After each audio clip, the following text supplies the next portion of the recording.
Okay, this is going to be our fourth video in our electric potential series.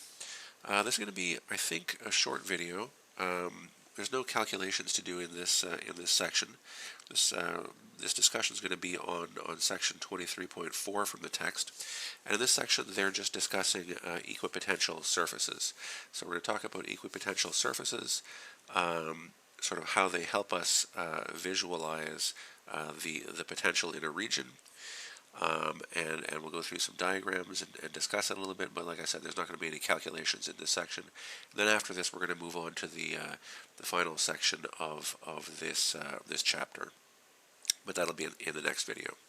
Okay, so for this video, equipotential surfaces. So in section 21.6, back in the first module of this course, we talked about electric field and electric field lines. We saw how these electric field lines could help us visualize the electric field. And so what we're going to do here is we're going to do a similar thing, but we're going to be drawing surfaces through points of equal potential. So we're going to be these surfaces are going to end up being sort of 3D objects, but we're going to start off by thinking about an analogy with a topographic map. So let's do that here. So the idea eventually is going to be to draw these 3D surfaces through all points of equal potential, building these sort of shells of equal potential, which we're going to look at in a moment. But first, the topographic map here. So one nice way to think about this is an analogy with a topographic map. On a topographic map, if we're familiar with them, each line on the map corresponds to a line of constant altitude, right? So for example, let's take a look at this map. Let's say we're looking at this line here. This line here tells us that at every point on this line, we have the same altitude, right? And this thing will just continue around for a while. Some of these lines are going to have some labels on them, some won't, but all these lines correspond to areas with the same altitude, right? So for example, this one would have 1800. I'm not sure what is this, meters, feet, whatever this, depending on where this map came from, right? But so what does this really mean? So if we're thinking in a sort of gravitational context, well, all of these lines here would correspond to lines on which a particle with some mass would have a constant gravitational potential energy, right? Because on that line, anywhere on that line, we have the same height, the same altitude, and so because we know that gravitational potential energy can be written like this, we know that anywhere on that line we're going to have the same gravitational potential energy. Okay? Very similar to this idea, and maybe I'll get rid of these for the notes. Very similar to this idea, we can think of equipotential surfaces, except for us they're going to be three-dimensional surfaces instead of these lines drawn in 2 dimensions. They're going to be three-dimensional shells over which everywhere on that shell the potential is the same, right? And so that would mean that a test particle will have the same potential energy at any point on that shell, right? So let's now bring it back and take a look at some actual equipotential surfaces. I'm going to look at this diagram in a second, but let me go over some of the notes above first. So since we have, oh, actually let me just pause this for 1 second. Save this.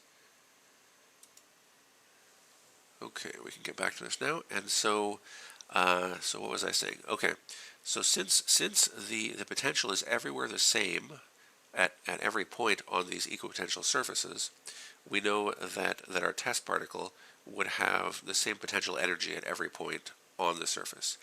This means that if a test charge were moving along one of these surfaces, the electric field can do no work on that test particle, right?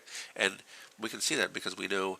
So I'm going to write here, I guess, that we can write the work done on the particle, but by some electric force, and I won't bother putting in limits, but we remember this expression, right? So our work can be defined as force dotted into dl, right? But our force here is just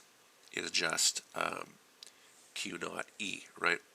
And so if we're able to move this particle around around this equal potential surface, and the electric field is doing no work on this particle, well, it must mean that at every point on this surface, our electric field is perpendicular to the surface, right? Because if it's perpendicular, then this is going to go to zero, right? Because we're going to have the dot product of two perpendicular things, right? So this kind of leads us to some interesting conclusions that we can talk about here. Well, first it tells us that the field lines and equipotential surfaces are always mutually perpendicular, right? So that's kind of the discussion we just had. So all of our field lines, and we can see it in the diagram here, all of our field lines, which are represented in this pink color here, are going to be perpendicular to our equipotential surfaces, which are shown in blue here, right? So everywhere, wherever you look at any of these setups, you're always going to see that all of these pink lines, these electric field lines, cut through the equipotential surfaces at 90-degree angles, okay? It has to be that way. We're also going to see that equipotential surfaces never intersect. So they can be mutually intersective, like we can see here that there is an intersection, but that's because all four of these lines that are hitting at this point all have the same potential, right? So this potential surface intersects itself, but you'll never have different potential shells intersecting each other, right? These equal potential surfaces will never touch one another. Okay. And I guess the last point that we can draw from our first statement here is that the magnitude of the electric field does not need to be constant over an equipotential surface. We can see it from the drawing here, right? So let's say we look at drawing B here, or diagram B. We can see that our electric field lines are closer together on this equipotential surface, close to where the negative and positive charge are closest to each other, and away from these we can see we have more space between the electric field lines. So the electric field lines don't have to be the same magnitude at different points on the equipotential shell. The equipotential surface is just telling us that our potential is the same everywhere on that surface. Okay. And so these diagrams are kind of nice, kind of good to look at to get a good idea of what's going on here. You can see that they've labeled the voltages on these different equipotential surfaces. So a number of them will have labels, and we can kind of see the shapes that they're going to take on as we see the shape of the electric field outside of these charges, right? So now let's think a little bit about conductors and the electric field around them. We know that for a conductor, inside the conductor, in electrostatic equilibrium here, like in the situation that we're talking about where we have no moving charge, we have an electric field equal to zero everywhere inside our conductor, right? And at all points outside our conductor, E is perpendicular to the surface of the conductor. So we already talked about this in the last chapter. Okay.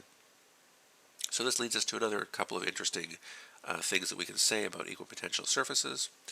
When all of our charges are at rest, the surface of a conductor has to be an equipotential surface, right?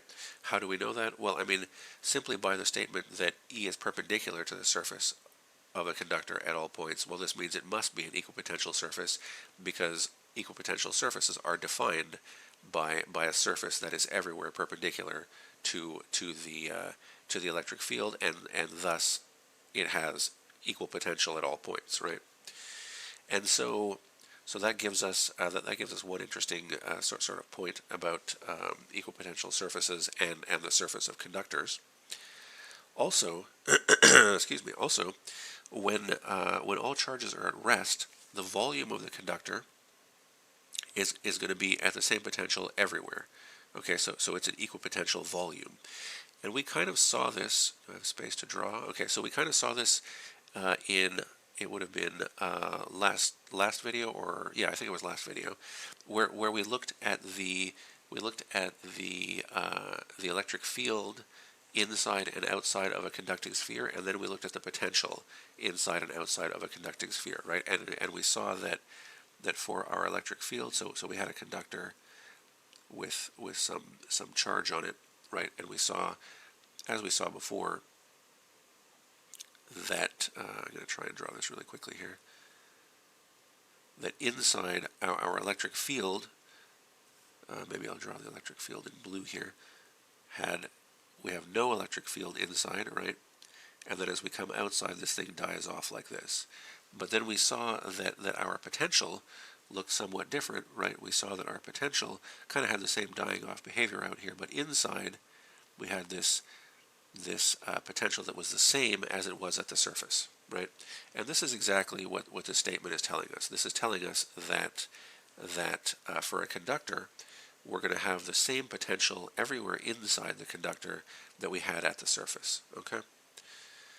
So those are some interesting points to think about conductors and equipotential surfaces.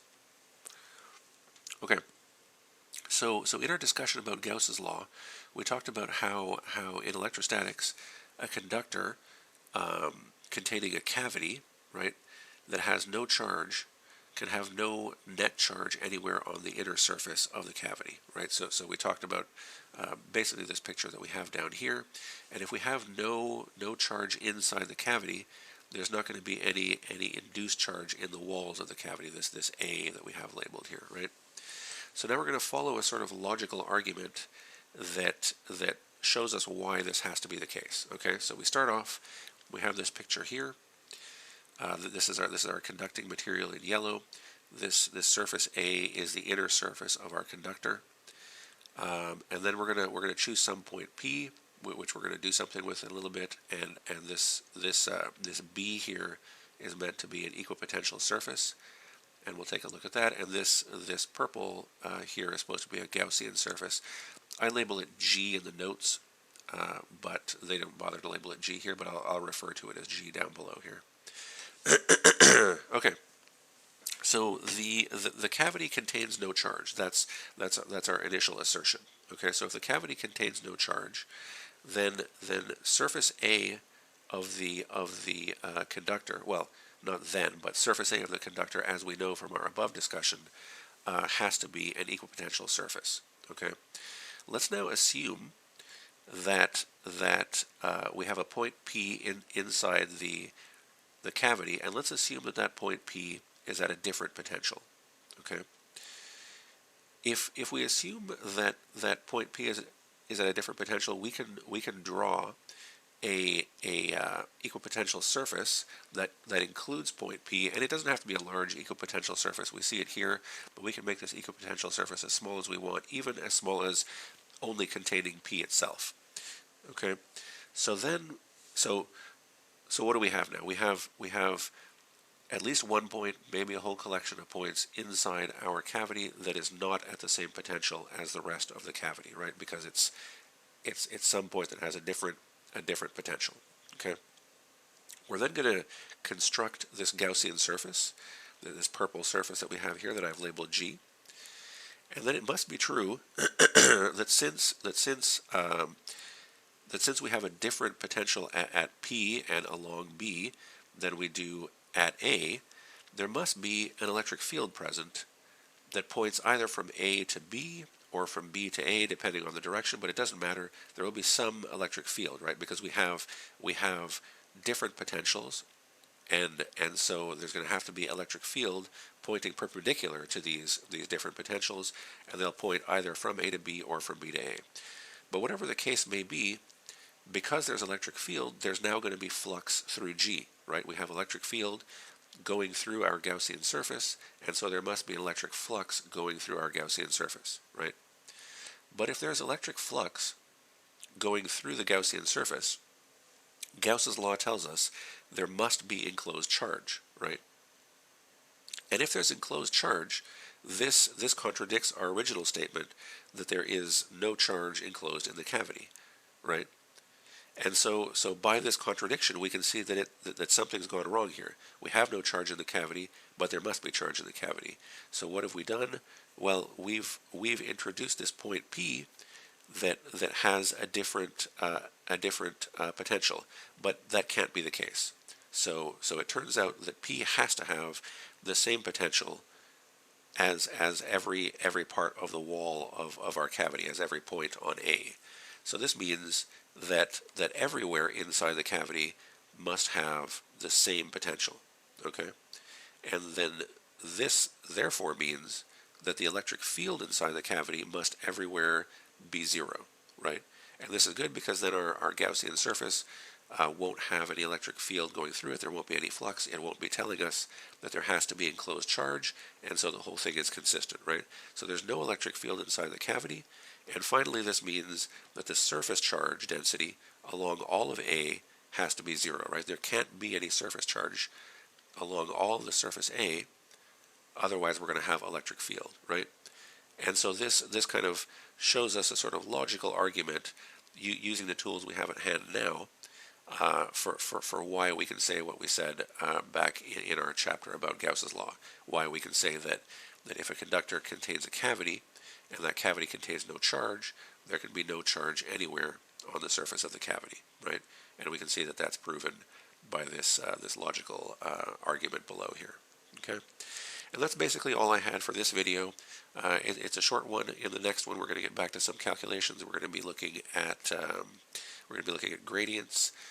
We'll talk about that in the next one, though. So I'll see you guys there.